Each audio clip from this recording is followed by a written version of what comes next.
Hey everybody, welcome back to a new episode of LO News and Updates. And we haven't seen these two in a while. Superintendent Jen and Backer Johnson, Principal Aaron Hungerholt. How are you? Good. Good. Thanks for being here.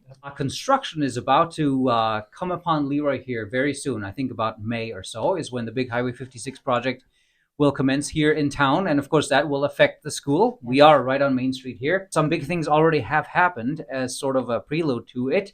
As everybody has probably noticed, our big trees have been cut down, which is it's just surely a sad moment for us. But we also want to embrace the change and the progress that we're going to see upcoming. And one of the things that we will be seeing is, of course, the widening of the street, but also the cutouts that we're going to have. So it's a little bit safer for pickup and drop off for all of our students, but also parents too. We want to make sure they're safe. So as I say that, and as you mentioned construction, we also have to be pretty purposeful and aware of the construction going on. So we may have exits closed or maybe redirectioning people if they need to get in the building. And we try to, as much as we can, communicate those efforts. If we hear of something, we will surely let our community know too. And again, construction is supposed to start in May. Who knows when exactly that is? And so maybe much of the work might happen over the summer when it's not as busy. Right, here, that's what we're hoping. Yes. And related to that, sounds like there might be some planning in the works for a slightly related project inside on the other side of the wall, essentially, right, Aaron? Yes. For years we've been trying to get a bathroom built down in the Cardinal Kids area. Just haven't had any connections to the sewer or anything like that, so it was going to be a pretty big project for us to take on ourselves. This came along, and Highway 56 project is working with us to give us an outlet to the road, and we'll hopefully be connecting to the building, and then that we can move forward potentially on a bathroom for the Cardinal Kids area. All right. Speaking of opportunities, this is almost spring season, and that means the search is on for student teachers and other teachers. We have a few positions to fill here. And Aaron, that has been a challenge for some time, not just here, but for really all around the country. Yeah. One thing you've been working on is you have been forming relationships and nurturing relationships with colleges in the area, and one of them is relatively new. And what are you working on right now? Right now I'm working with Concordia St. Paul, and they have reached out to me, and we're working on a partnership. We're getting student teachers down here, like we do with Winona State and Augsburg and schools like that. So it's in the works. I'm going to start going to some of, they call them principal panels, where the graduating teachers or teachers that need a place for their student teaching are looking. So I'll be part of that moving forward. And hopefully we can attract some teachers and student teachers out in our area. And so you go to these events and you talk up the school, right? That's basically it. You try to sell the school a little bit and get them down in your area. And we've talked several times about some of the obstacles down in our area. And that could do anything with being close to Iowa and just not getting the connections between Iowa and Minnesota, or housing has really been the big issue. I brought up to the school board last month that we really need to start having a conversation outside the box of how can we attract people, how can we set up living arrangements to make it affordable, and or do we have like homes that they could use, or things like that. So we really got to move forward on that to try to get people down here, just because of our location. So let's run down some of the open positions that we have right now. Okay, we have 2 special ed positions, elementary and high school. We also have a science position open, and we have an elementary position open for the teacher side. We have plenty of paraprofessional positions open, and we're always looking for substitute teachers. We're also looking for substitute custodians, substitute kitchen help, substitute paras, all of those. If you check out our website, all of the positions are located on there. New things in the building. So we talked a little bit about the potential project here with the new bathroom in the Cardinal Kids room, but we've had some other fantastic improvements happening. One of them is in the Performance Center. Trevor Carey, our athletic director, continues to work and improve our Performance Center down there, which is pretty awesome. If you haven't seen it, I would invite people to go take a look at it. But he just got a donation from a company. They gave us real turf, like from a football field, $4,000 roll of turf to put down the middle. So now our student athletes can work out not only on the weight machines, but they have real turf. They can stretch, lay down, do workouts on it. We can do speed stuff on it. So it's pretty cool to have actual turf. And I think he said it's the same turf that the Vikings have in their training facility. That's what it sounded like, yes. Yeah.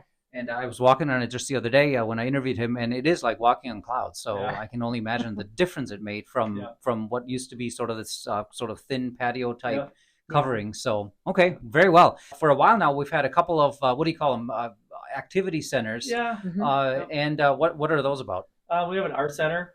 We had a senior, Madeline Huntley, make a art center for us. It's open to all the students, K through 12, and it's just providing kids with an outlet, an area. We have all the art supplies and stuff there for kids that go there during lunch, study halls, after school, before school, and then we also just kind of made a gaming center with board games, card games, kind of a quiet, more of the quiet games you would play in the media center. So those are the two we've created so far. We're talking budget, Jen. We This are. is you're in the early stages, or at least starting to look at next year's budget. Yes. And tell us about what does that involve right now, and who you're working with. Sure. So when I came into the district, and thank goodness for Mr. Hungerholt and our business manager and the business managers we've had prior to that, they like to start the budget process early too. So we do start in January.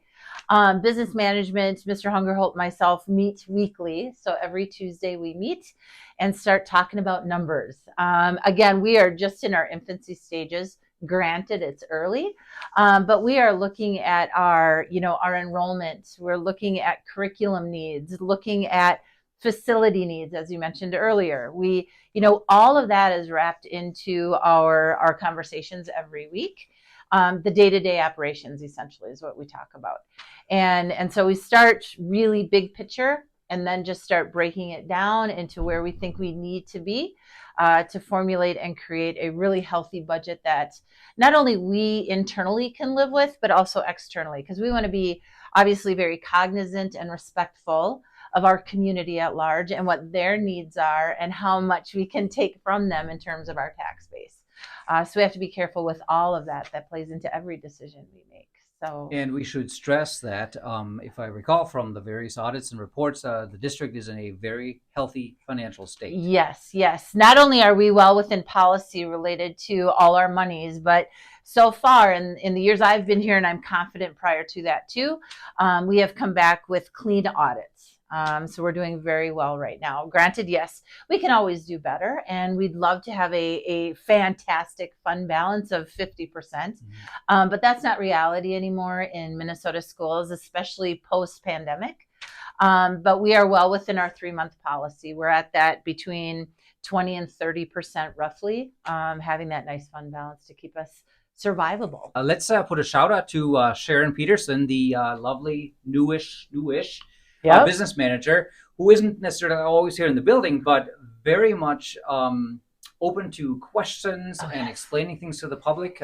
Yes, she is available literally every day, all day long, to any community member that has questions. If she's not available, feel free to email or call me too.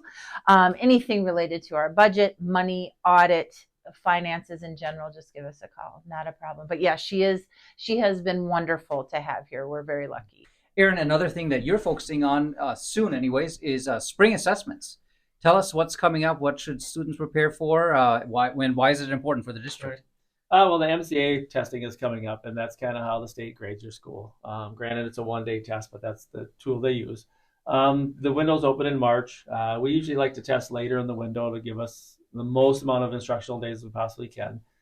We do reading, math, and science.